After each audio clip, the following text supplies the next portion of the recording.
Well, hello everyone. Hey, it is Karen McDermott Rolfe, independent advisor with Creative Memories, and I am back with my monthly technique layout and challenge. Today I'm going to share a scrapbooking technique with you and then challenge all of you to use the technique to create your own layout. Take a photo of your layout and share it with me in my private group on Facebook, Karen's Croppers, for an entry into my June door prize drawing. When you're in Karen's Croppers, go to the album section and look for the album titled Technique Tuesday 71. That is the album where you're going to add your photo. And then also you can take a look at that great reference library of scrapbooking ideas for you, because there are 71 different scrapbooking techniques shared there in Karen's Croppers. You can also find a printable instructional handout for this technique layout and all of my other technique layouts that I've shared so far in 2025 on my blog at karencrops.com, and you'll find more layouts from way in the past. I would recommend that you use a laptop or PC to access the blog, because then you can easily find the search button that's on the right sidebar on the bottom, and you can just plug in the name of a tool or a Creative Memories collection that you'd like an idea for, and then it will pull up different blog posts with that I've used that collection or that tool. So that's a great way too to find more ideas. And then you can find info about my events, both virtual and in person, and my purchasing link there with Creative Memories at creativememories.com/user/Karen, and it's Karen with a Y. And I so appreciate all of your purchases, and I offer that generous customer rewards program. And also right now I am looking for business-minded croppers to join my Creative Memories team. I would love to have you join my team, and I would love to provide coaching with you and help you start your own Creative Memories business. So you can find more information about that on Karen, either at karencrops.com or at creativememories.com using my link here, and that will get you linked up with me. And then just reach out if you have more questions or would like to chat. So for my layout today, I'm going to make two different layouts, and I'm going to use the Hit the Road collection for both of those. This is a great travel collection that came out this year so far. Really nice with these primary colors, some really great travel icons. But you can substitute and use really most any collection with this technique. I would suggest you might take a look at the Growing Up collection that had all of those packs. There was, I think, 7 packs of paper related to for children and growing up. I think this would be a fun layout to do with those papers too.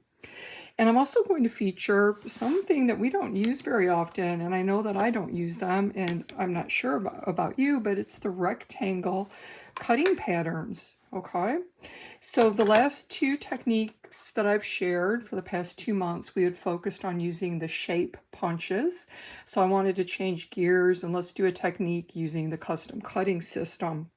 And we're going to use the red and the blue blades.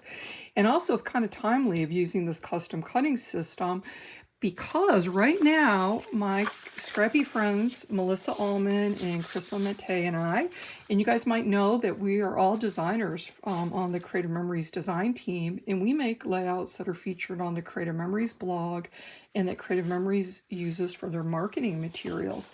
So we have a crop class that we've just launched featuring the custom cutting system.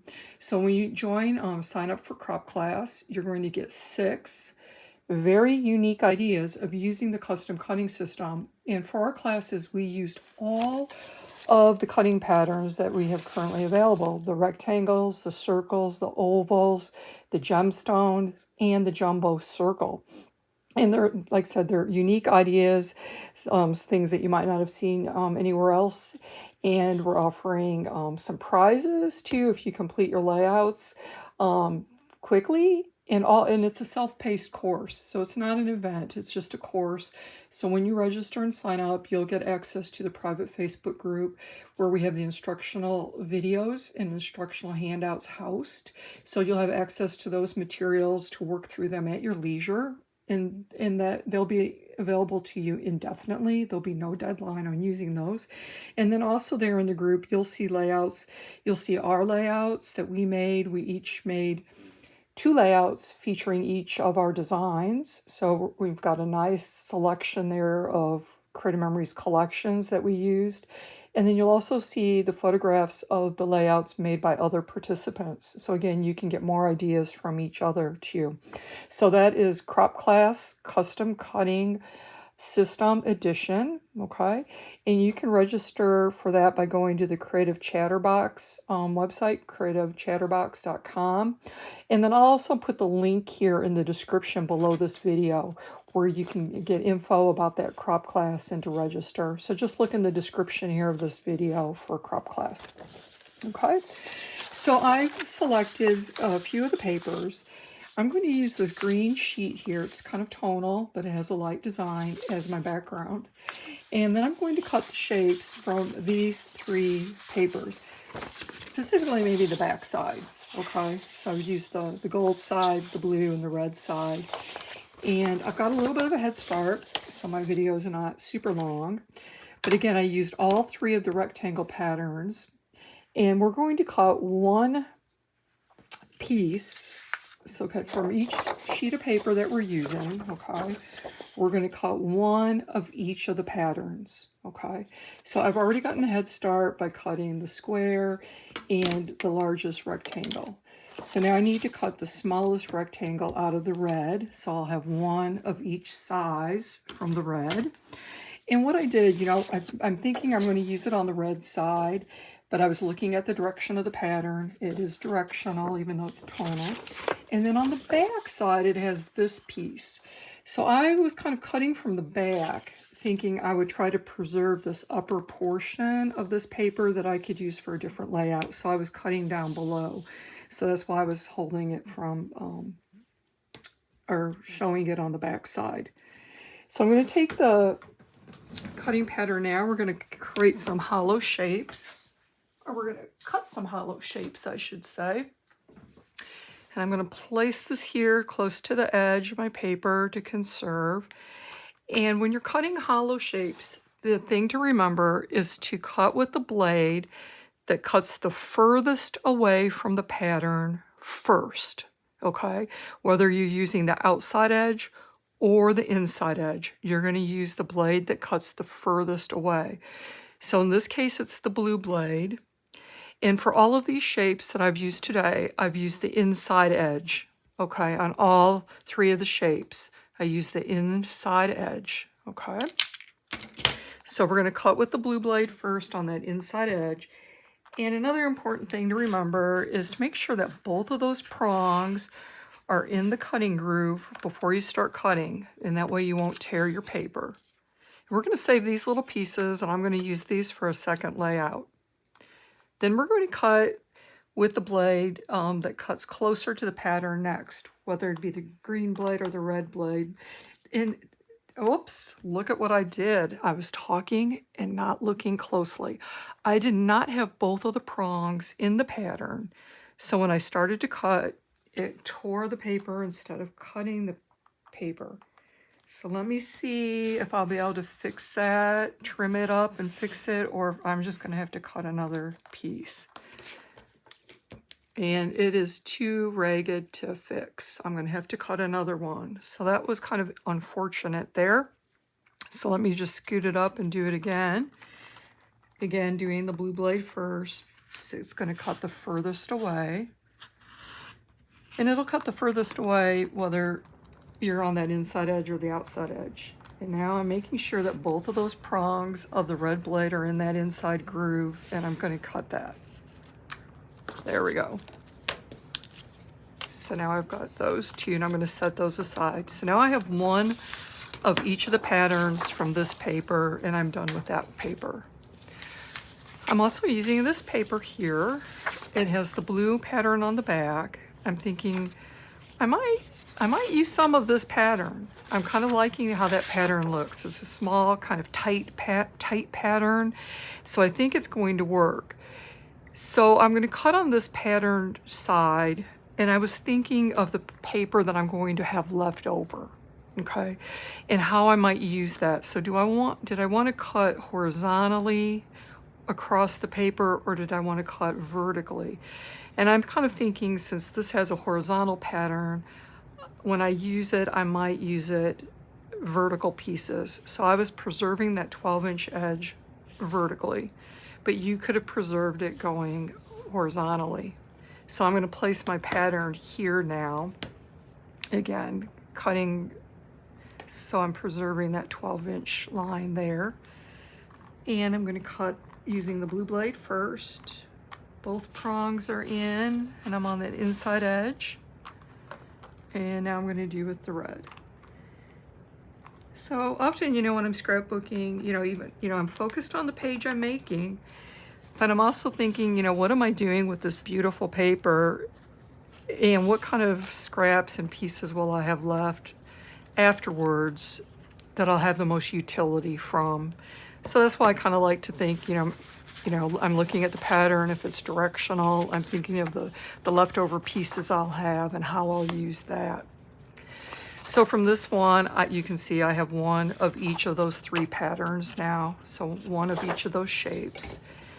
And now I'm using the paper here with the gold pattern. It's directional, but it can be used in any direction, I think. And then I'm looking at the pattern on the back. And again, I wanted to kind of preserve this middle section probably. I think that would make a nice border or something. So I was just going to cut off from the bottom of the page. And we're going to do the blue first again. So how about you guys? Do you use these rectangles very much? I said I kind of don't. I tend to just cut squares and rectangles with the trimmer and the sizes that I need them. But in the crop class, custom cutting edition class that I talked about, Melissa created a layout using these rectangle patterns. It's a really unique layout and really unique technique she came up with. So you're going to want to check that out in our crop class.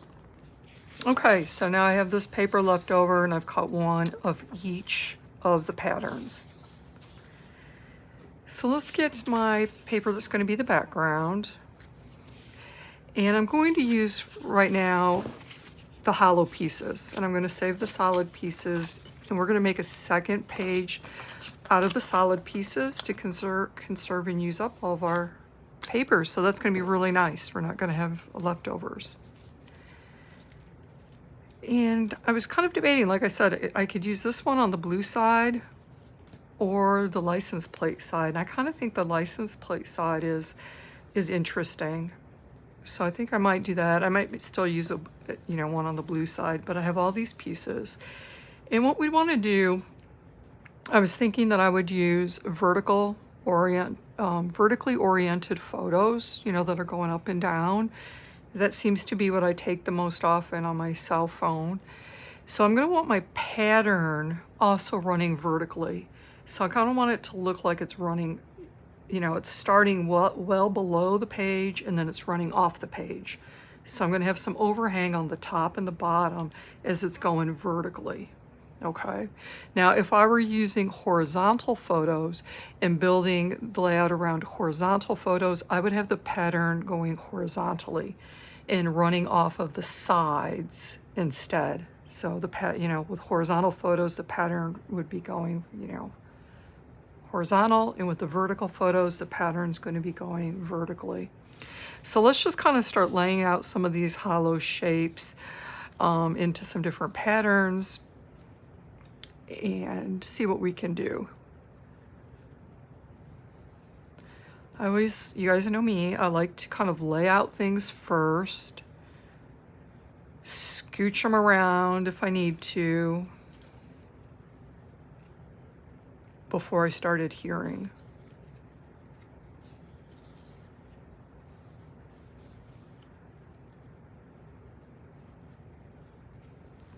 So these license plates,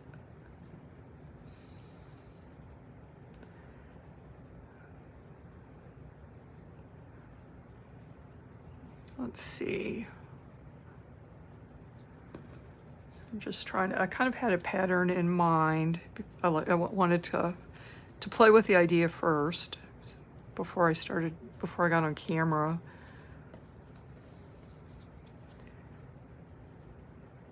And you'll see that I'm making it look kind of like they're interlocked. So some of the pieces are going under, some are going over.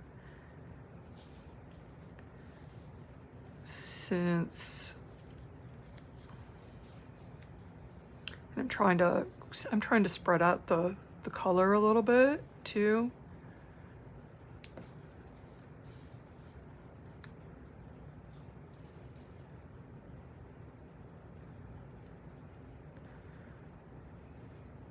Which was not kind of working so well, was it?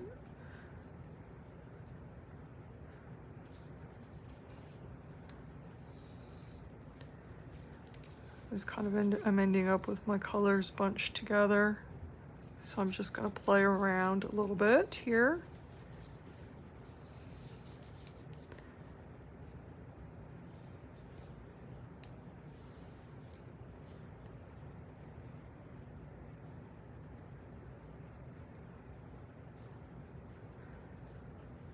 It's kind of like the red's all there in the center.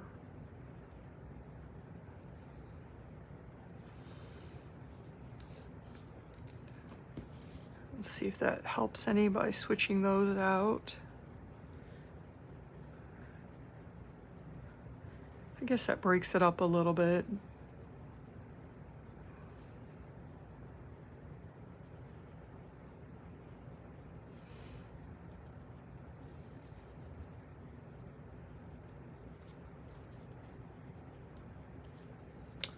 Yeah, let's go with this.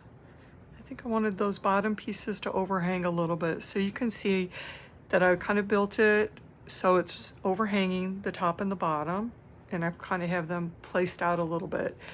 And I also got a head start by cutting some photo mats already. So my photo mats are 3 3/4 by 5 3/4. And then I'll crop my photos to 3.5 by 5.5.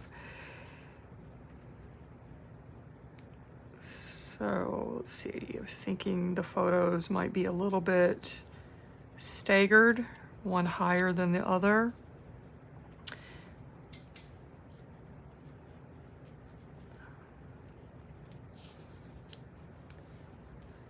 And so you can see why it's kind of good just to place everything first and play with it.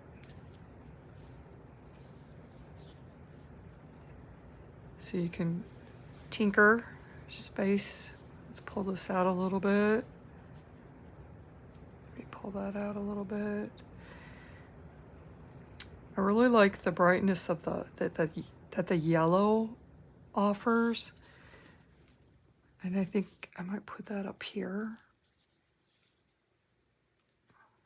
And then we're going back to having the red all in the middle. The red's a kind of a darker shade a little bit, isn't it?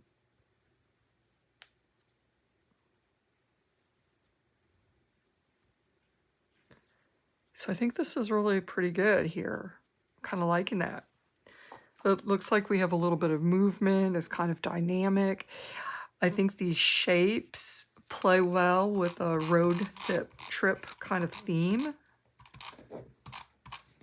But you can see, I also mentioned using the growing up collections. And you can see, using the, children at play and the playground kind of stuff. So using these shapes kind of looks like, mimics a play structure. Or it can mimic Legos or blocks.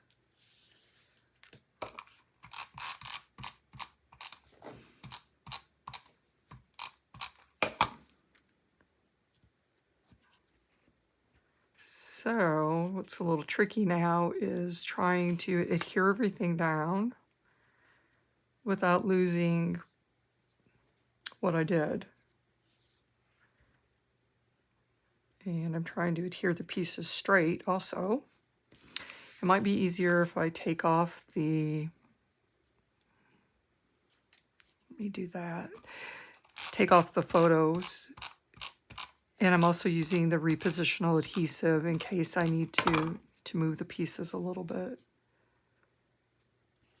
So you saw there with the piece that I just adhered down, I'll do it with this one. I'm just going to flip it in place, like that's where I'm going to want it. And now I'm going to put the adhesive on it.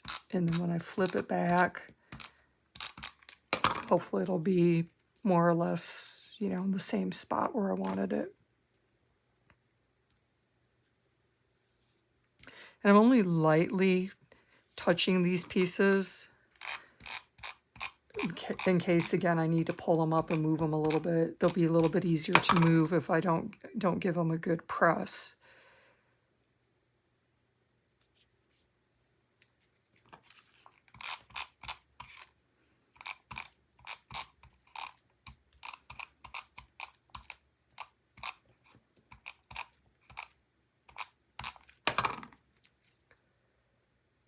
Oops, I had that upside down. I'm glad I caught that. Just looking at the numbers and letters on those license plates. And, you know, we have some pieces going under and some over, so we're getting that interlocking look again that looks kind of like blocks or Legos. Our grandson was just here visiting, and he is a Lego, I don't know what you want to call it. He's a huge fan of Legos, let's just say. A Lego maniac, maybe. And they have, their whole house is just full of Lego creations all over. Lego kits, tubs of loose Legos. Sometimes they'll buy them in bulk quantities.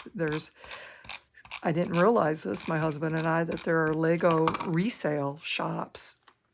And when they travel, they always check these Lego resale shops out in the big cities to see what kind of older or unique Lego sets or pieces they can find.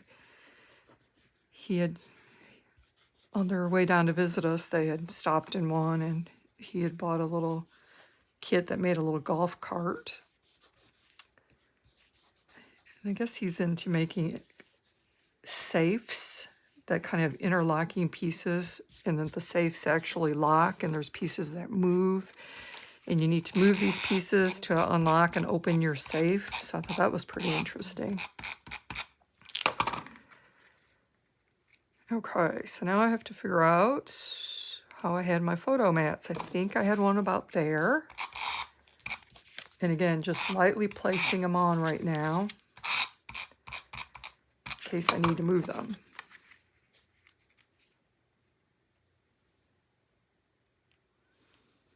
Okay, and I see something I really wanted this to overhang this piece here, but I also have a little bit of space right here. See where I'm pointing? So I think I'm going to try to scooch this one up if I can.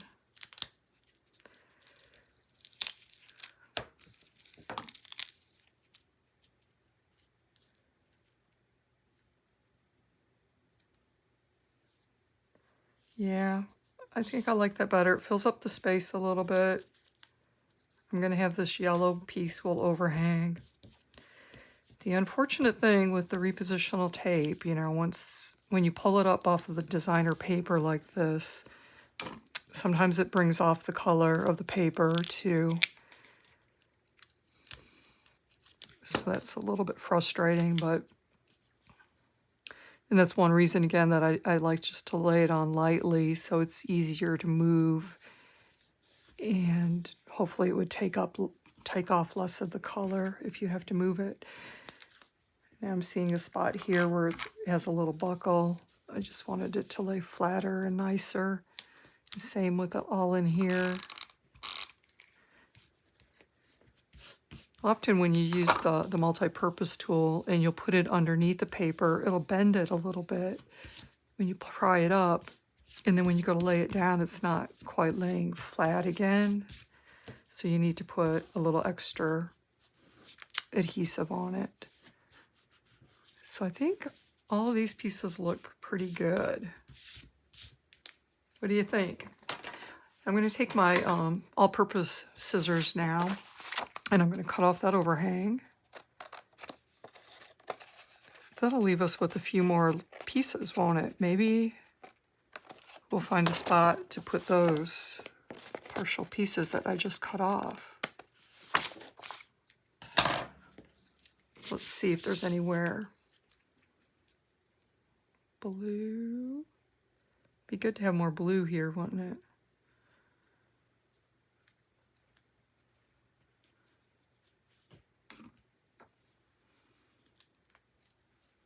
It's a bit like a jigsaw puzzle. My friends know that I like to do jigsaw puzzles. I usually have one going every night, kind of when we watch TV. I've got my puzzle table there in the living room or the family room, and I'm working on a puzzle. Kind of not so crazy about this shape. I don't know. To me, that looked odd because it would have an opening there. But this one does have a closed loop. I guess I could use it here. Why don't I do that? That'll be good. That'll bring a little more color there with the yellow. All right. Let's have it up here. Let's have it interlocking with the red piece. Yeah, that looks great, huh? That little interlocking. And now we'll do something here with the blue. I think I liked it where I had it right there. The blue is a brighter color too. It'll brighten up those two, where I have those two red pieces together. And let's have this kind of locking. I see a little stray piece here. Whoops. I'm just going to trim that up.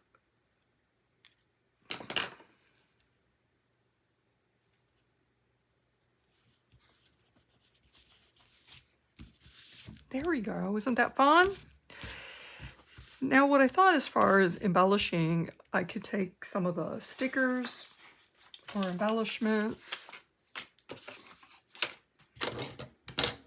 And I thought I had some pulled out. Where did I put them? So the stickers are really fun. It has all these fun little travel icons and titles, and the same with the embellishing, or the embellishments, okay? So I pulled out a few of the smaller sized embellishments, or I was thinking of some of the stickers, and we can kind of put them inside of some of the shapes here. Okay.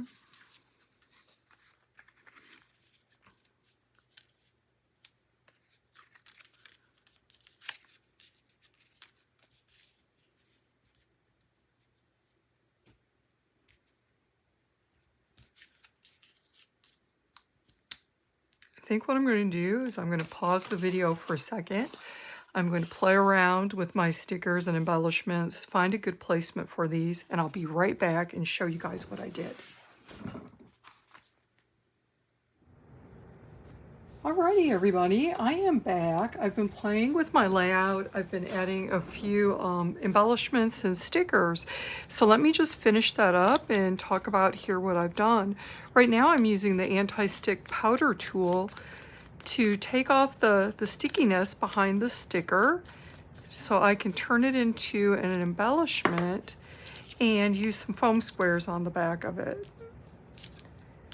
So I really like the nifty anti-stick powder tool. If you haven't tried that, it's something I highly recommend. It's really quick and easy and mess-free. And I'm just going to put the sticker right here. So I was just kind of filling in some of the spaces, some of the openings in between the spaces alongside, using some of the stickers and embellishments. And what I've also used here is the Road Signs Mini Trio Punches. Okay, these were the Road Sign Mini Trio Punches. And they came out when the Hit the Road collection released. And unfortunately, they sold out really quickly. So this is an example again of when Creative Memories launches something that you really like, you really love, and you want it. It's always better to order it sooner than later because we just never know what the quantity might be that Creative Memories has in stock, what they ordered, or how quickly they might go. I'm kind of guessing that maybe they did not have a big quantity of these. They were maybe uncertain how they would go over. Maybe they were a little bit surprised how well they sold. I do have a few of these left in my personal inventory. If anyone's interested in those little mini punches, reach out to me. And we can get those to you, or check with your Creative Memories advisor.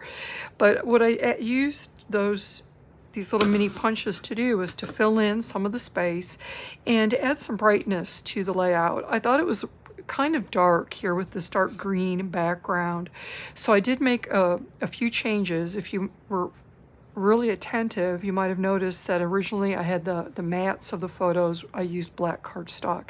I changed that out to the blue to add some brightness, okay?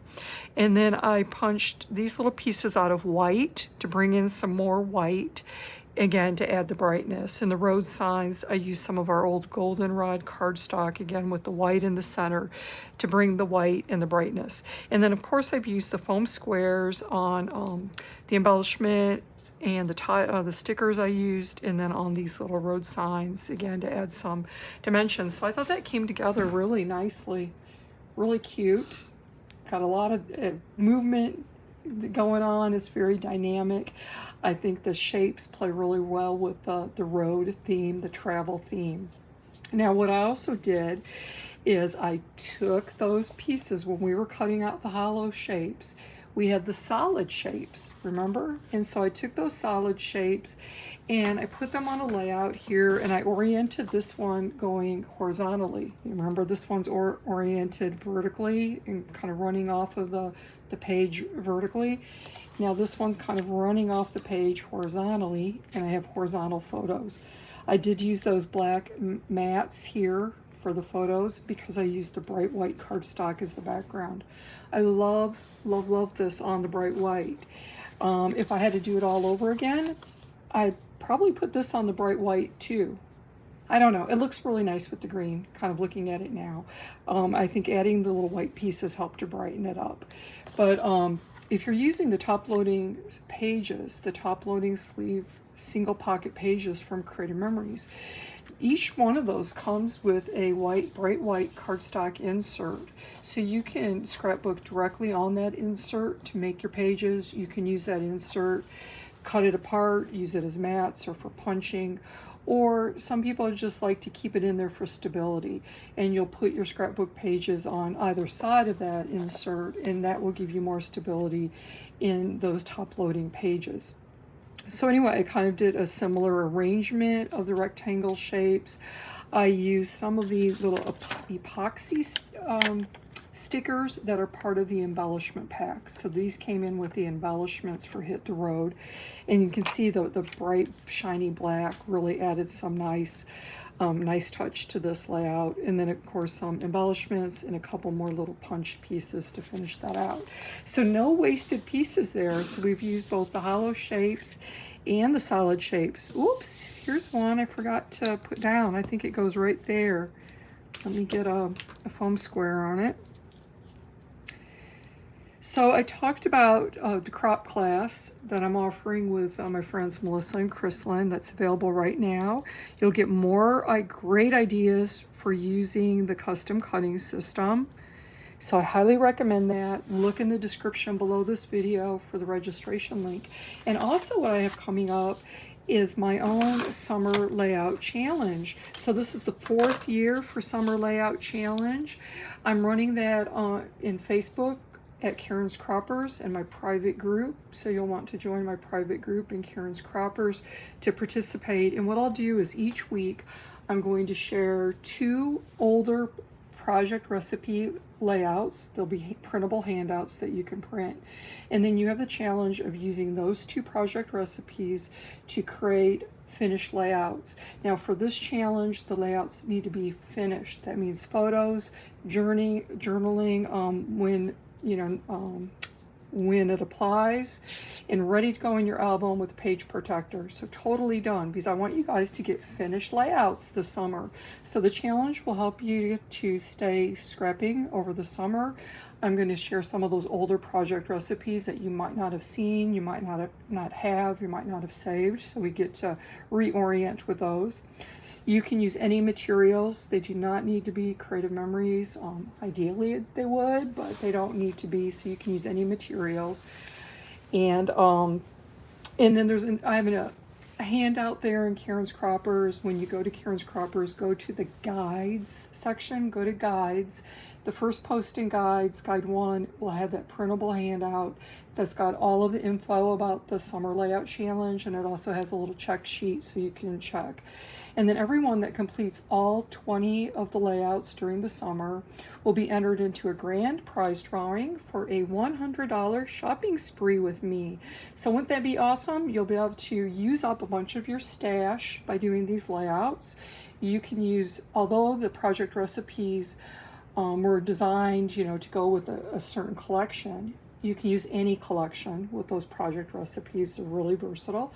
You can incorporate any of your punches, your border maker cartridges, or your border punches as you like too.